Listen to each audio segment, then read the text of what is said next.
What was the hardest part of buds for you? Well, being cold, it would hands down be the worst part of it. The part that I ended up struggling with the most was running. Yeah. I had post-Hell Week, I could not keep a 12-minute mile to save my life. Really? I mean, it's crazy because I never failed a run before Hell Week. I never got even gooned before Hell Week.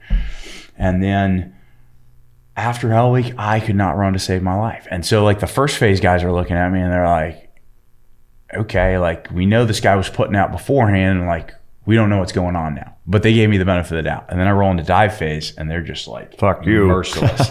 You're like, who is this dirt bag that is like, that can't run? Yeah. Were you injured? I don't know what it was. Like I've had people afterwards say, well, maybe you were anemic or this or that. I don't know. Maybe it was in my mind. I honestly I don't know. But it wasn't like stress fractures or anything? No, like it was not like I've got a severe pain anywhere. It was just like, man, I just cannot move fast. Yeah. So I went into dive phase with class 199 and ended up failing my dive physics class. Really? As the dumbest thing, because I could do the physics part of it, but I had used a calculator all through high school and I'd forgotten how to do long division.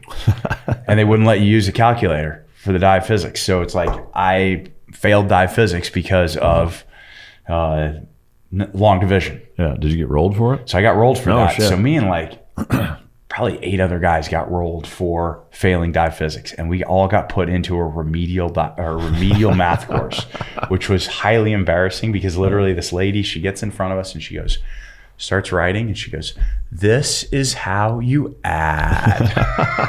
Just like, oh no. God. So by the time I joined up with class 200, I could do long division. I aced the test, but I still couldn't run. Yeah. So I make it all the way through pool comp. I'm on day 1 of Drager dives. I fail a timed run that morning, and I'm standing in front of the basic training officer, and he's like, "Rapier, you have 2 choices, and they're both bad." And basically, one of the choices was cleaning bedpans at Balboa. Is how he put it to me. The other choice is going back into first phase. And I'm like, "I'll take first phase, sir." Really? So they're like, "Go to supply and get a white T-shirt, no and shit. go join up with your class." So no way. Check. Holy shit. So I went from day 1 of Drager dives to life saving. Holy shit.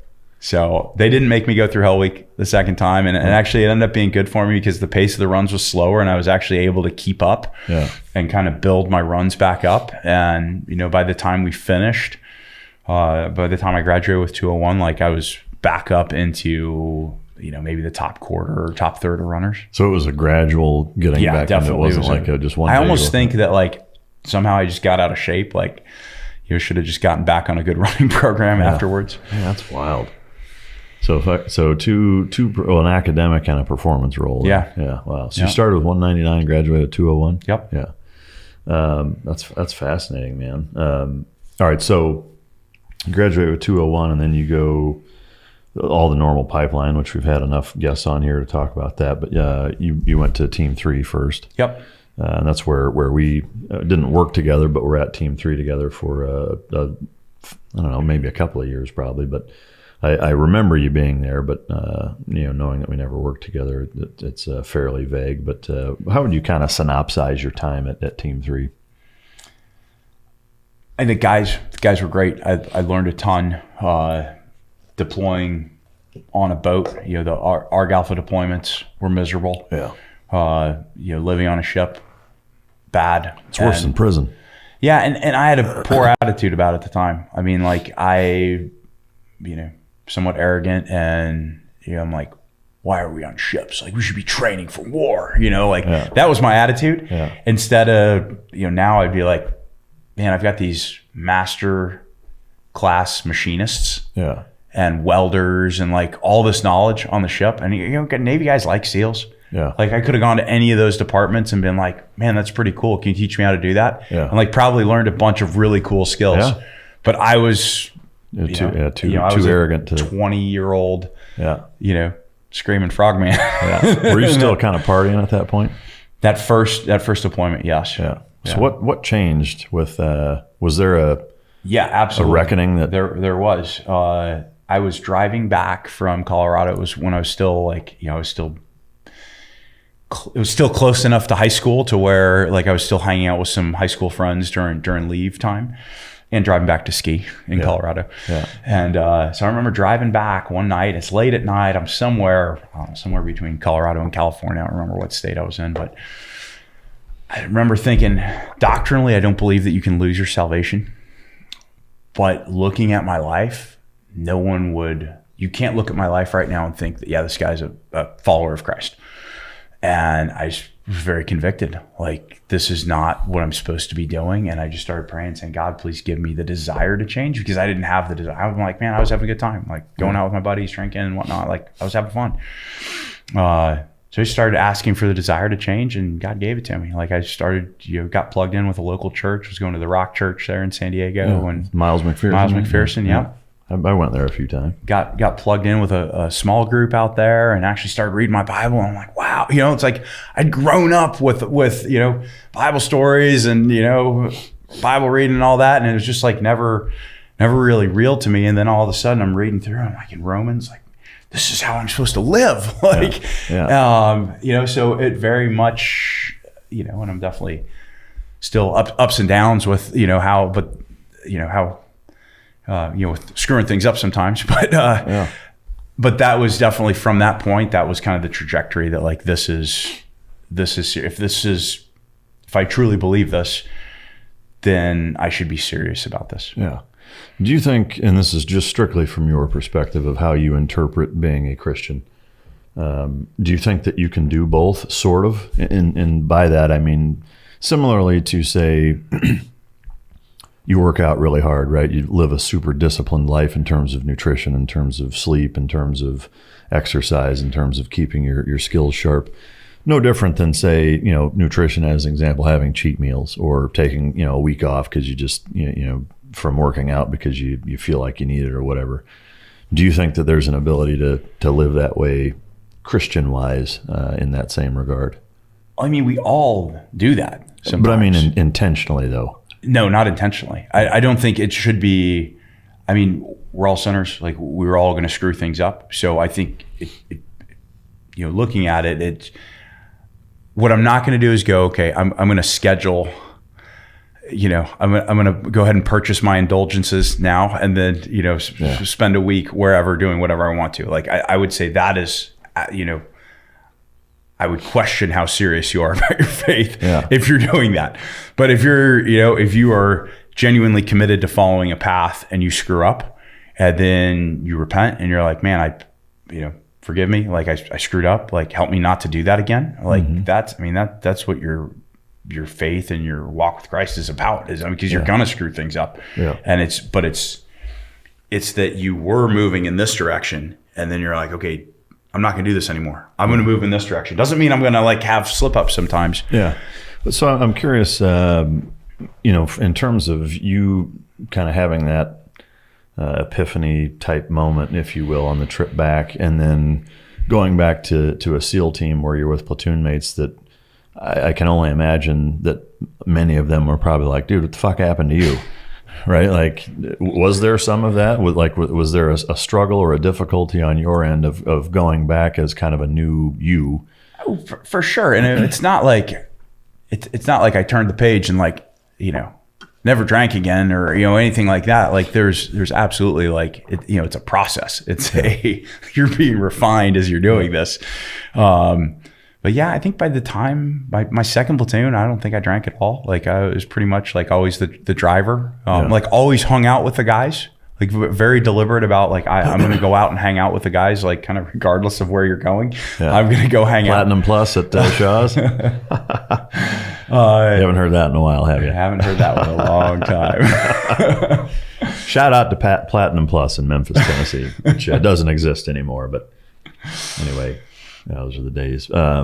So I guess, was there a struggle in terms of them kind of busting your balls about like, dude, you don't drink anymore? Like, what the fuck happened? Like, did you find yourself? There's some of that, but I more so, I think it's like willingness to spend time with the guys was more than like, how much alcohol are you consuming? Yeah.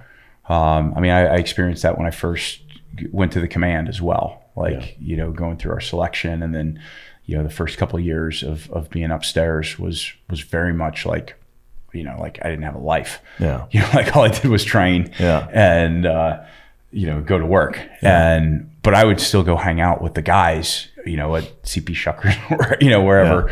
Yeah. Because I'm just like, hey, this is what that's how guys form bonds, right? You have to be deliberate about hanging out together. Yeah. And so I was deliberate about doing that. Yeah.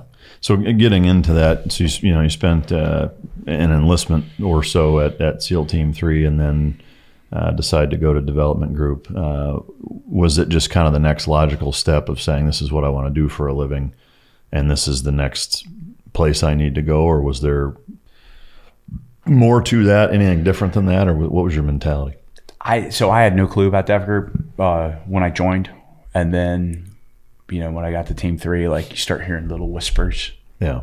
And kind of as soon as I, and I would ask questions and, get some more whispered answers. And it's like pretty quickly, I'm like, that's where I want to be. Yeah. But I knew that as a new guy, as a first platoon guy. But as a first platoon guy, you cannot say that. Yeah. You're like, because you're focused on your job and like, be a good team guy.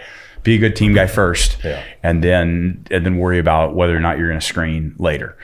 And so I very much took that approach. Although, like in my mind, I'm like that's where I want to go. Yeah. So I screened after my first platoon, and then left.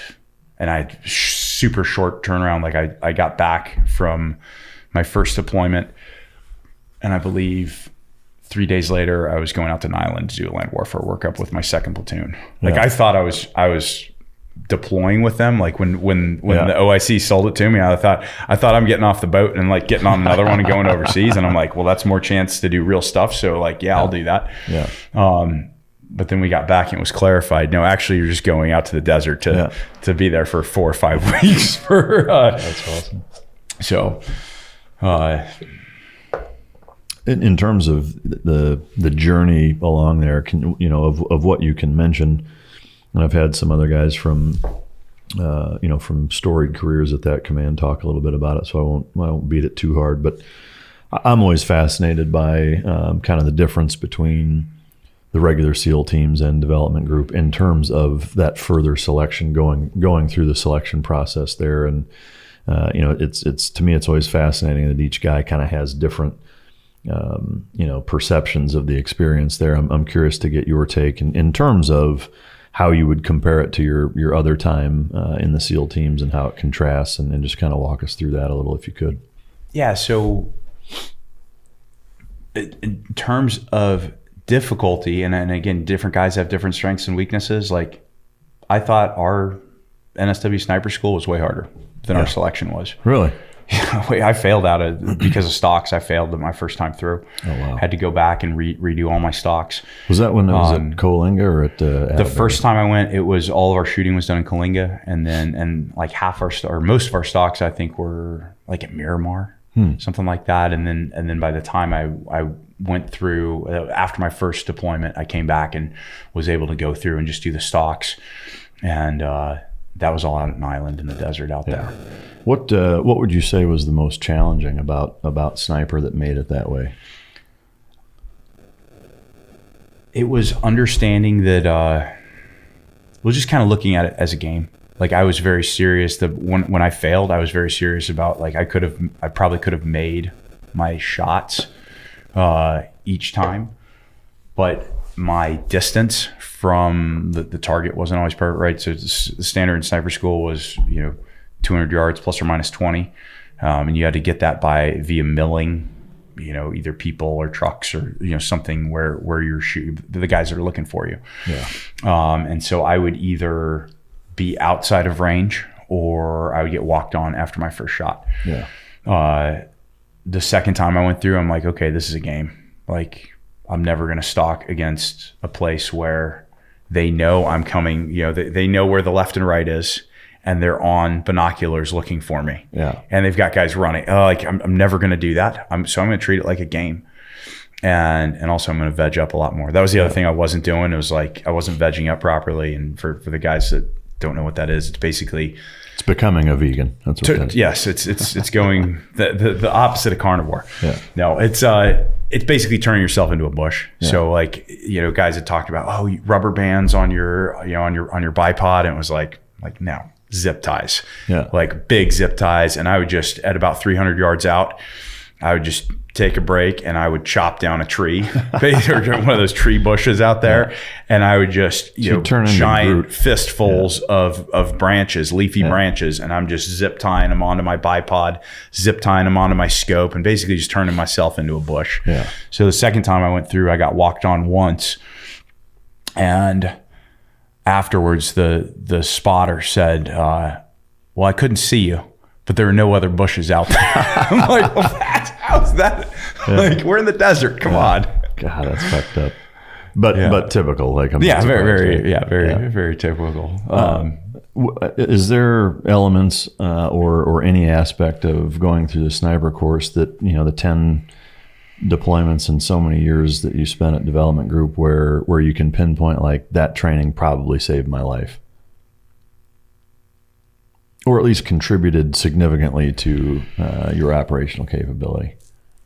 I mean, some of the fieldcraft stuff, I think, definitely helped. Obviously the shooting stuff helped, but it's like the missions that we did, they weren't distant. They weren't like historical sniper missions. Like that just wasn't like, we always tried to get that kind of work, and it was always like, well, that's not really your job. Yeah. So you did basically no sniper work there? I mean, I was a recce guy for 4 years. Yeah. And I think the longest shot I took was like 60, 70 yards, something like that. Yeah. So it was all very, like we would train to shoot distance. Yeah. But then, I mean, we were, the work that we were doing, we were taking Overwatch positions, and it just wasn't that, it was nighttime. There wasn't a whole lot of distance shooting to be done. Yeah.